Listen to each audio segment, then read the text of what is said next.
There we go. That's shut up. Out here where we have our neighbor doing some dirt work.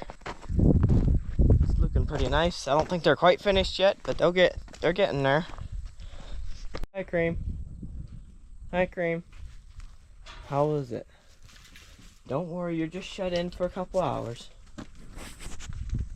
We're gonna go start chopping. Get ready. Right now we're just getting ready yet. Adrian's picking up a wagon at a neighbor, and I'm going to hook up the blower to the silo here, right here, and then we have to clean out that other wagon, and we're gonna go start chopping. Or at least that's what our plan is. Hopefully that's how it turns out too.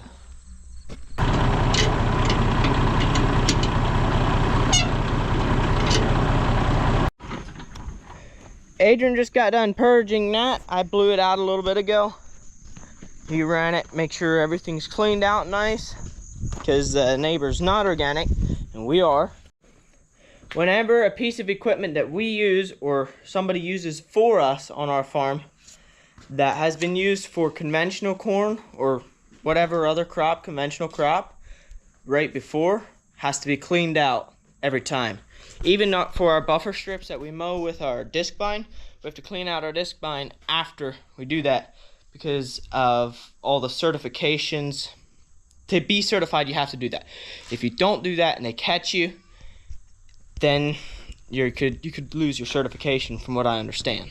And we don't want that because our corn's close to, if not double most of the time, per bushel, what a conventional person's corn is. Conventional corn. Which you can look all that up. However, our yields aren't nearly as high either. So it's kind of a trade-off there. Check our fluids. We're good there. Probably should change this engine oil right after chopping season here. Actually, we should go through and do a lot of our equipment. All the fluids are checked and we're good for now. I just need to hook this up.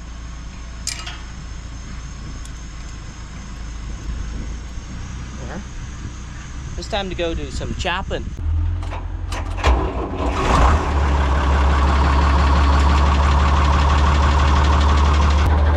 Let's go head out to the end of the lane and start chopping in ones. So what me and Adrian are gonna do here now, we're gonna take these machetes, we're gonna chop the first 2 rows off by hand, then we'll throw them into the chopper. We'll slowly take our time doing that. This way we don't have to drive over as much corn, and it'll look nicer to chop around these poles, because we want to get 1 load of this field here, because it's a lot drier and it's going on the bottom of the silo. So let's go.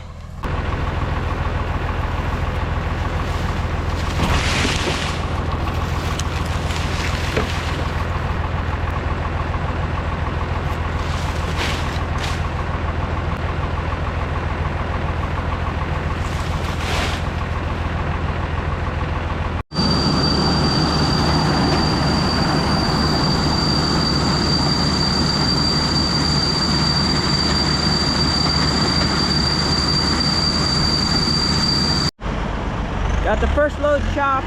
It's gonna be drier stuff. It's not completely full, but that'll be fine. Just to go towards the bottom of the silo. Now I'm gonna take this wagon down to the Criswell farm, where the field we're actually gonna be chopping off.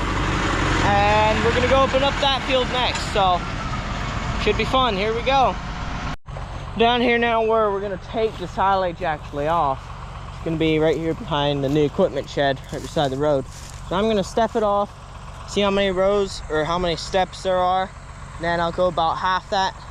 We'll split out through the middle. We're just gonna start in the middle and do the whole way out. And we're just gonna start in the middle and do from there, basically. It's right about 82 steps from this side to that side for me. So we'll go 41 steps back, make sure we're not on the edge of a row, or that it's gonna fall in about right for the chopper. And we'll maybe mark it or something somehow so I know. We'll head out through chopping.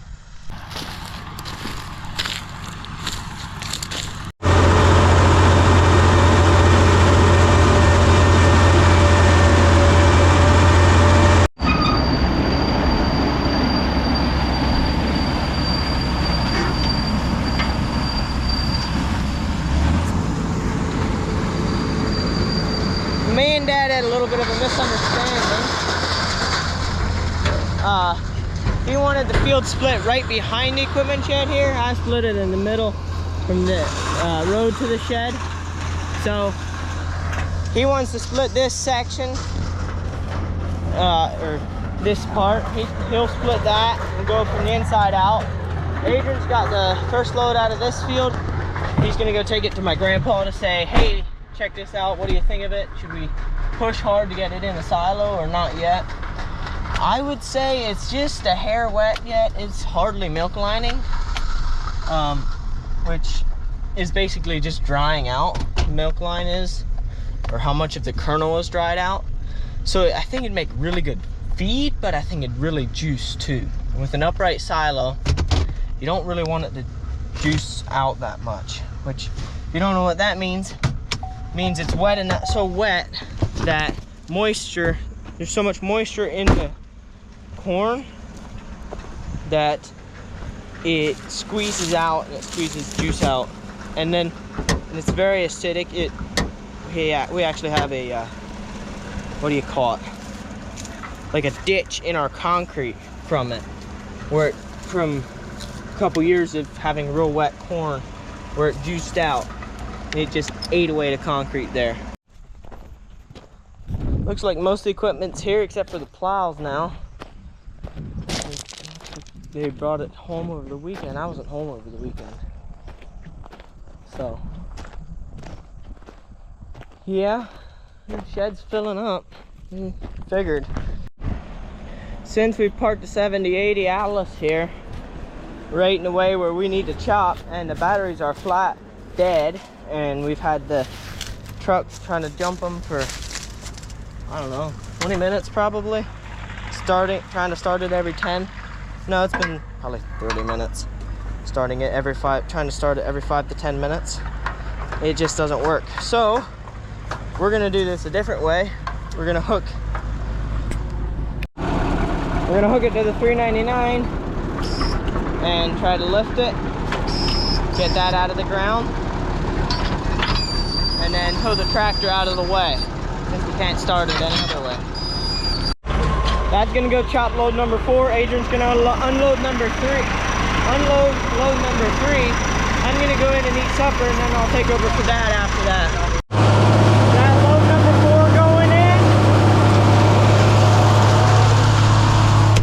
Shut this for a few minutes. Adrian's inside eating supper. I'm taking over for him till he's done. Hopefully he's done once I'm done with this load. And yeah, so far so good.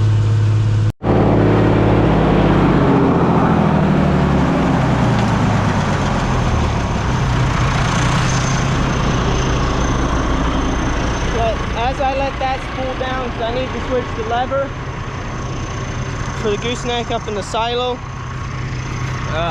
spread up for the distributor up top. While I do that, we'll put our preservative in this shovel and throw it in the wagon here.